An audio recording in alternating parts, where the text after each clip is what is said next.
A Shalom Akim Shabbat Shalom, giving all praises, glory and honor to Yahweh, Ba'ashim Yahushai, Ba'ashim Akavadash. Double honors to the apostles and the elders of Great Millstone, peace of truth, and salutations to the sincere Akim and Aqua to your listen. May the blessing of election be upon your house. My name is Makwai. I'm back here with another quick and Lord's Will, as always, an edifying lesson. And for today's lesson was just a topic that's been on my mind in regards to technicalities and how the Lord is able to operate and circumvent a lot of those technicalities on our behalf, right? So this is basically just coupled with some experience of my own, which basically pretty much inspired, this lesson, and how the Lord is able to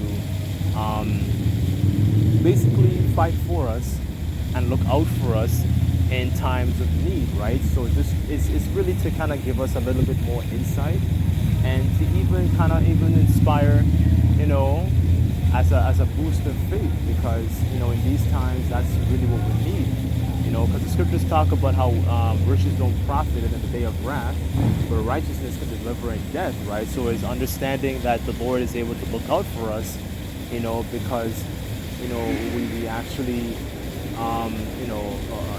change, made the effort to seek Him while He may be found, adopt the ways that, that is pleasing unto Him, to be able to offer up a sweet smelling, sacrifice. And that's very, very important when you go into the Levitical priesthood, is to offer up a sweet smelling savor and sacrifice. You know what I mean? Not to have a sacrifice that's essentially like a smoke in the Heavenly Father's nose, and that's the mass majority of our people. You know what I'm saying? So, I wanted to just get this word, technicality, right? What do I mean when I say technicality, right? So this is in the Google AI overview here. I just thought I would sit outside, so there's a little bit of peacefulness in nature and water and stuff like that. Anyways, if you hear any noise in the background, so this is technicality in the Google overview. It says a point of law or small details of a set of rules. It says the specific details or terms belonging to a particular field. It says the state of being technical, the use of technical terms or methods. Here it says a technicality is a trivial or very small detail. You might consider your scuffed, polished shoes to be unimportant. Technicality when you're dressing for a job interview. In the Cambridge Dictionary, it says, give me 1 second. A decision based only on a specific rule or rules and not on any other consideration, right? So it's basically functioning on the set of rules. But the point of this lesson, and hopefully this lesson is edifying as always, is to see and understand that the Lord is able to intervene and circumvent those technicalities of what we're in the circumstances that we might be in, because, and this can apply to, like the law. It can apply to our situations. You can apply it to Jacob's trouble. You can apply it, in these situations that we go through. Because if the Lord's name is, he is, right? He exists, right? So He's able to, basically circumvent these things. So what I wanted to do, 1 second.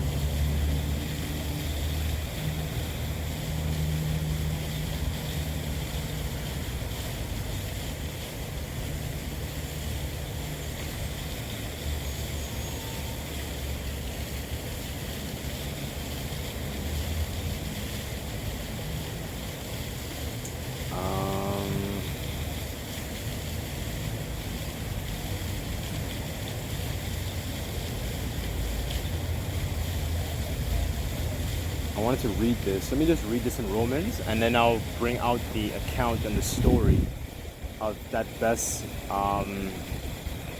explains this talking point, so you brothers and sisters may be fully edified, right?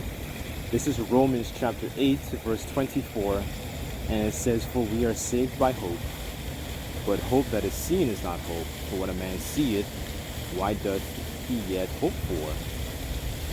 But if we hope for that we see not, then do we with patience wait for it," right? So, we hope to be changed. We hope to be saved. We hope the hour shall to come and basically deliver us from this hell.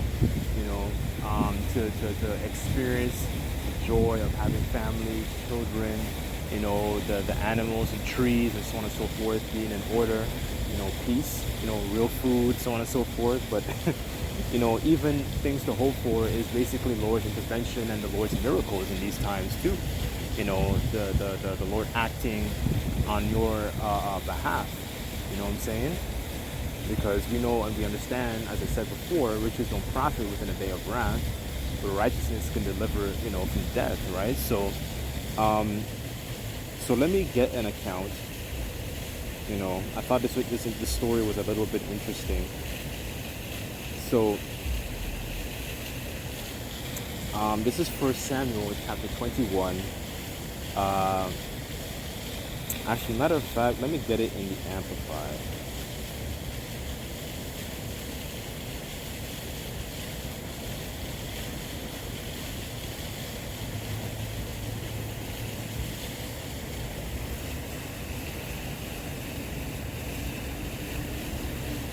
Let's see. This is 1 Samuel chapter 21, verse 1 in the Amplified, and it says, "Then David went to Nob to Ahimelech the priest, and Ahimelech came trembling in fear to meet David, and said to him, Why are you alone and no one with you?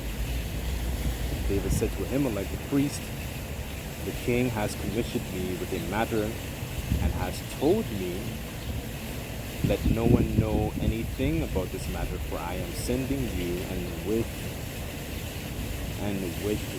which I have commissioned you.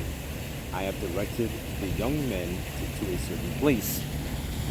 And it says this, verse 3, "Now what food do you have on hand? Give me 5 loaves of bread, or whatever can be found." And then then the priest answered David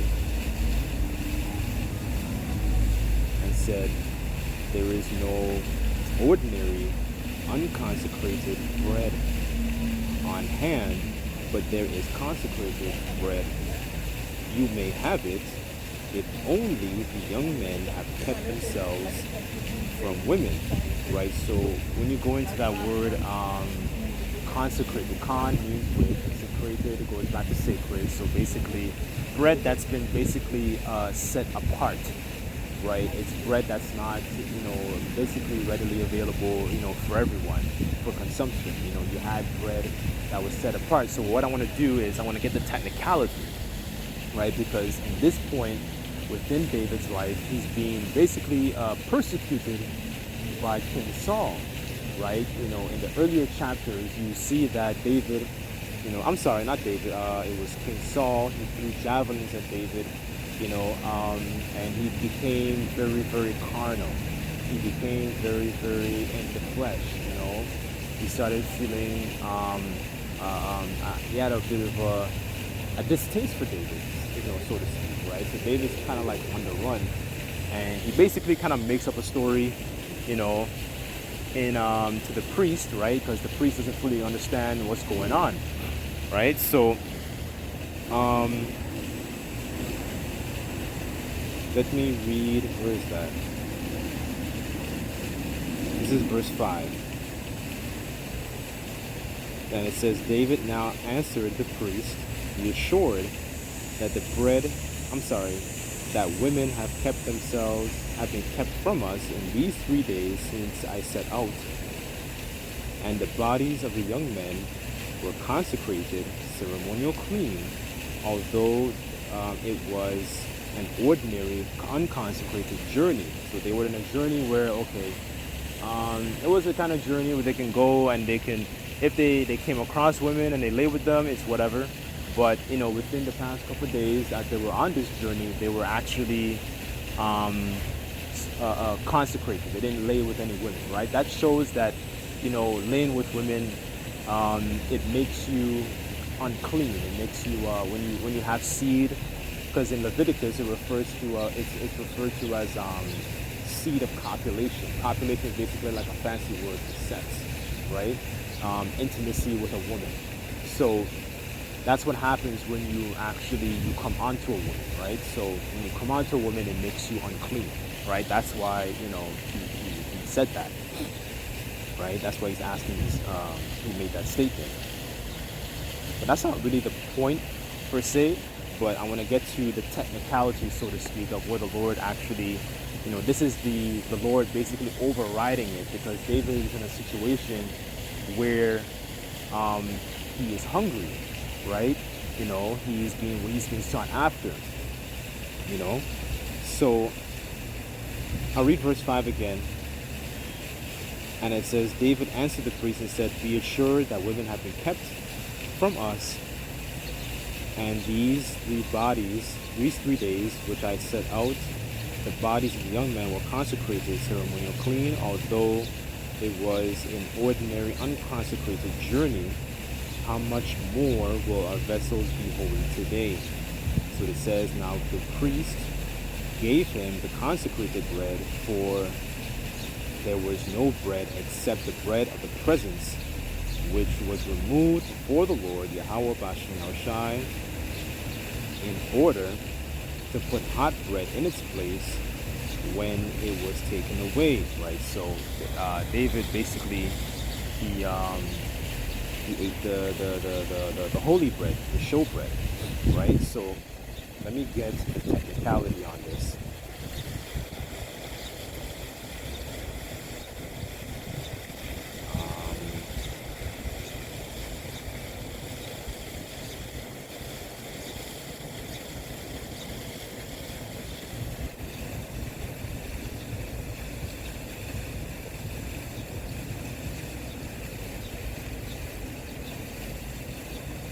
This is Leviticus chapter 24. Let's start.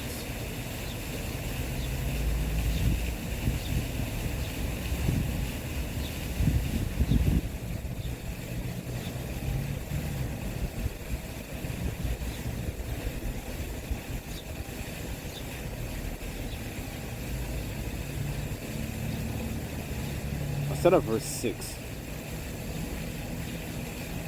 And it says, you shall set the bread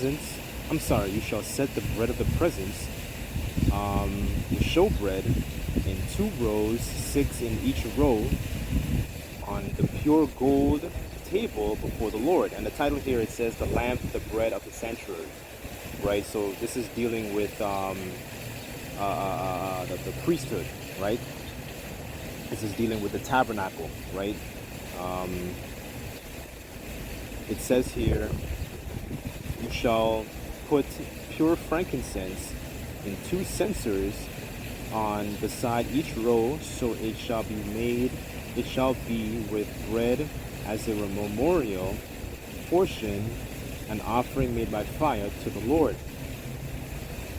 Every Sabbath Aaron shall arrange the shewbread before the Lord continually. It is an everlasting covenant for the Israelites. In verse 9, here's really the point, and it says the bread of the presence, for the Aaron and his sons, they shall eat it in the sacred place, for it is for Aaron a most holy portion, and of the offerings made by fire to the Lord his portion forever, right? So when you go into the technicalities of the priesthood, the priests, they were allotted, portions, right? They got the best oil, oil, the first fruits, the shewbread, you know,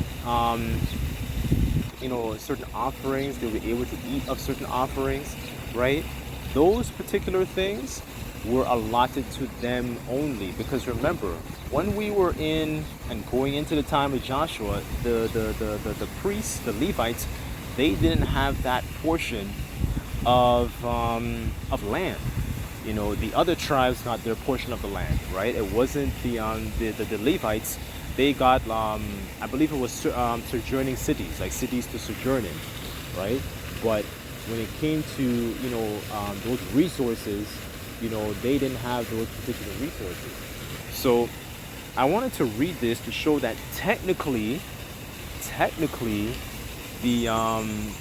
the bread is really supposed to be for the priest. But we see here that the Lord, Yahweh Bashem Yahushai, circumvented that technicality for David's doing, right?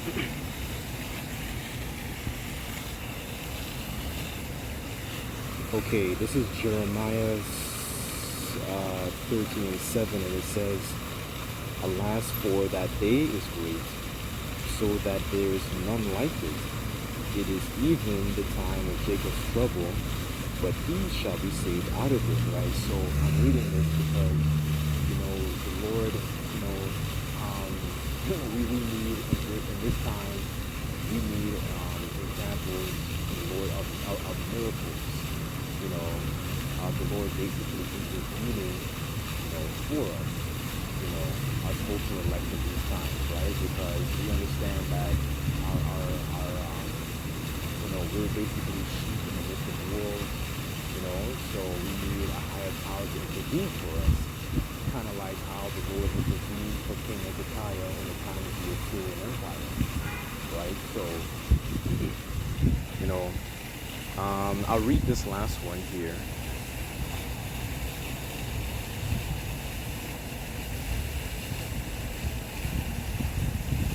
Psalms 37.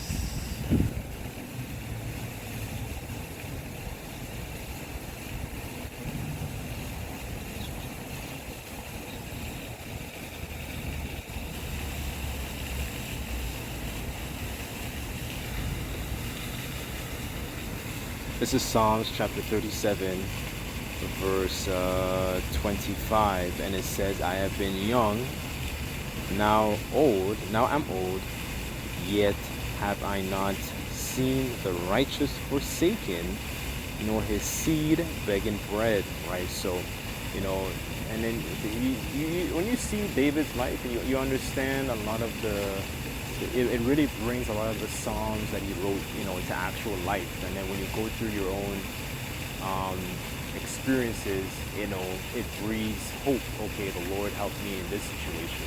The Lord,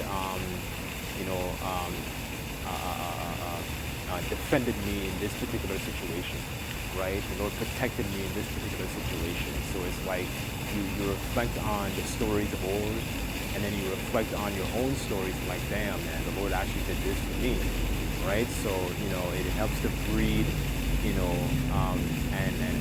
keep your faith alive, right? So, I just thought I would go through that as an example, so hopefully, this example, was edifying, right?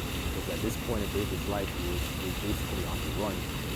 So, anyways, I just thought this would be a short exhortation. The Lord's will, this was edifying. So, all praises, glory, and honor to Yahweh Bashem Yahushai. Until next time, I say shalom.